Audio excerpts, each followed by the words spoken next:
अब हम आपको एक जोक सुनाना चाहते हैं, आपका मूड थोड़ा ठीक करते हैं, शायद आपको ये जोक अच्छा लगेगा। ये जोक आपकी प्राइवेसी के लिए खतरा बन चुकी टेक्नोलॉजी कंपनीज पर है और आपके ऊपर भी है। इसे सुनकर आप हंसेंगे नहीं, बल्कि आपकी हंसी और खुशी शायद नदारद हो जाएगी। आप चिंता में पड़ जाएंगे और उसी चिंता में आपका आने वाला भविष्य भी छिपा हुआ है।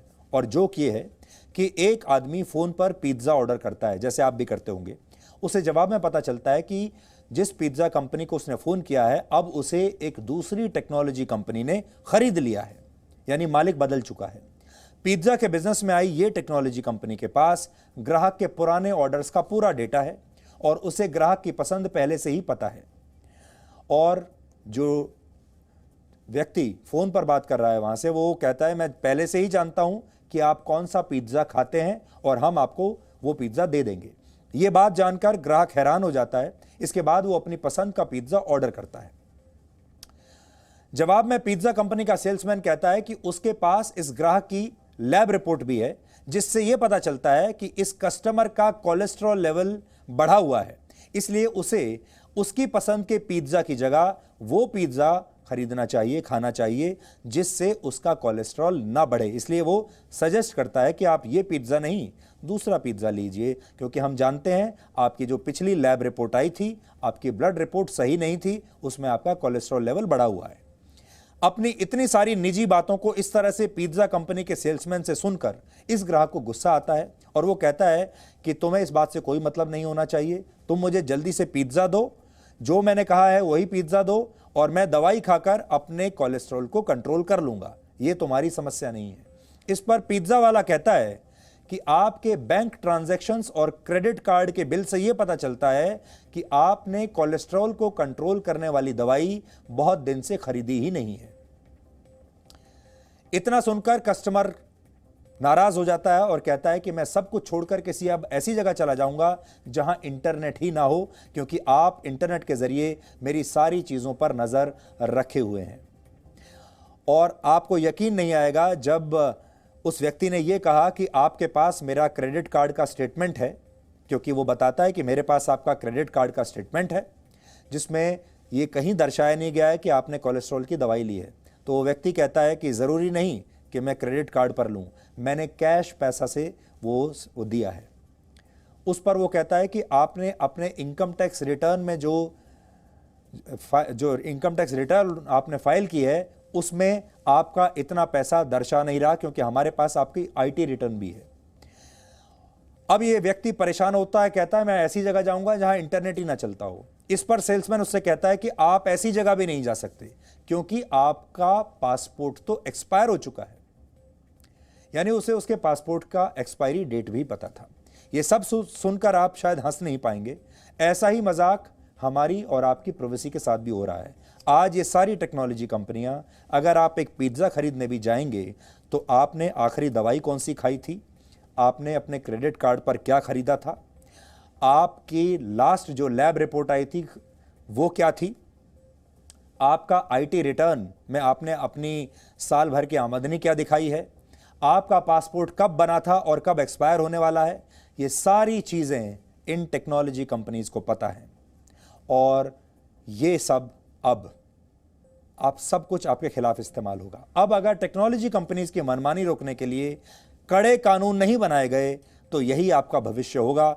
इसका मतलब है कि आपका पसंदीदा खाना, आपकी लैब रिपोर्ट्स, आपके बैंक ट्रांजैक्शंस, आपके क्रेडिट कार्ड रिकॉर्ड्स, आपके पासपोर्ट की डिटेल्स, आप कहां कहां किस एयरलाइन से टिकट खरीद कर गए हैं, किस होटल में रुके हैं, ये सारी जानकारियां इन टेक्नोलॉजी कंपनियों के पास होंगी और आप अपनी पसंद का पिज्जा तक शायद खा नहीं पाएंगे। और खुद को बचाने के लिए आपको किसी निर्जन टापू पर जाना पड़ सकता है जहां इंटरनेट न चलता हो। कुल मिलाकर देखें तो आज सोशल मीडिया के इस युग में आपके पास उतनी ही प्राइवेसी है जितनी पोस्ट कार्ड से भेजे जाने वाले संदेश में होती थी। आज मैं आपके लिए ये पोस्ट कार्ड लेकर आया हूं। जो नई पीढ़ी के लोग हैं वो तो शायद इसे पहचानेंगे भी नहीं। ये देखिए, ये वो पोस्ट कार्ड है। जो पुरानी पीढ़ी के लोग हैं वो समझ जाएंगे, एक पोस्ट कार्ड का युग हुआ करता था और आप में से बहुत सारे लोगों ने इस पोस्ट कार्ड का इस्तेमाल किया होगा अपने अपने संदेश भेजने के लिए। तब इन पोस्ट कार्ड्स पर लिखा हुआ आपका संदेश सब लोग पढ़ सकते थे क्योंकि ये खुला हुआ है। डाकिया भी पढ़ सकता था और जब तक ये पोस्ट कार्ड अपनी मंजिल तक पहुंचता था तब तक शायद सैकड़ों लोग इस पोस्ट कार्ड को पढ़ चुके होते थे, ये जान चुके होते थे कि आपने इस पोस्ट कार्ड में क्या संदेश लिखा है।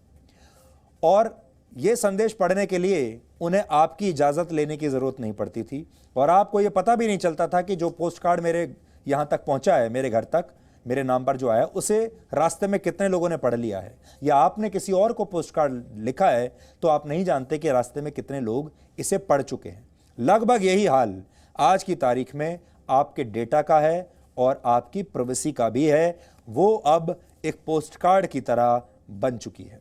बाद में ये ज़माना था जब किसी को कोई परेशानी नहीं होती थी, हम तो इसी ज़माने से होकर गुजरे हैं।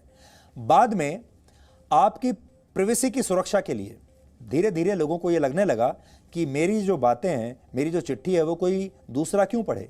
इसलिए उसके बाद ये अंतर्देशीय पत्र आए जो मेरे हाथ में है। इन अंतर्देशीय पत्रों की शुरुआत हुई। देखिए, ये देखिए, ये चारों तरफ से बंद होता था ये अंतर्देशीय पत्र और आपका संदेश इसके अंदर लिखा हुआ होता था, सुरक्षित होता था।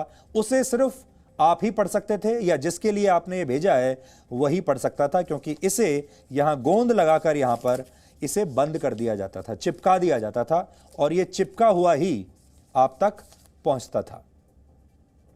ये भी पुराने जमाने की बात हो चुकी है।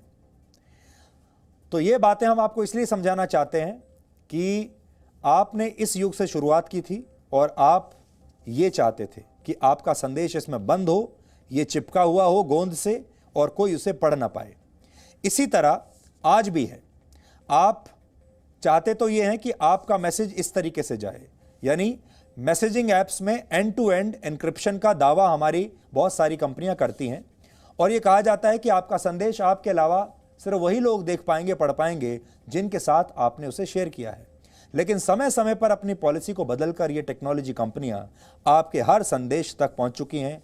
यानी आप चिट्ठी तो लिखते हैं इस इनलैंड लेटर पर, अंतर्देशीय पत्र पर, लेकिन आपकी चिट्ठी बदल जाती है इस पोस्ट कार्ड के अंदर। 3 मिनट का एक ब्रेक ले लेते हैं। इस ब्रेक के बाद हम आपको इसके बारे में और आगे बताएंगे कि कैसे आपका डेटा अब एक बहुत बड़ी लाइब्रेरी में तब्दील हो चुका है, लेकिन उस लाइब्रेरी के मालिक आप नहीं हैं, कोई और हैं।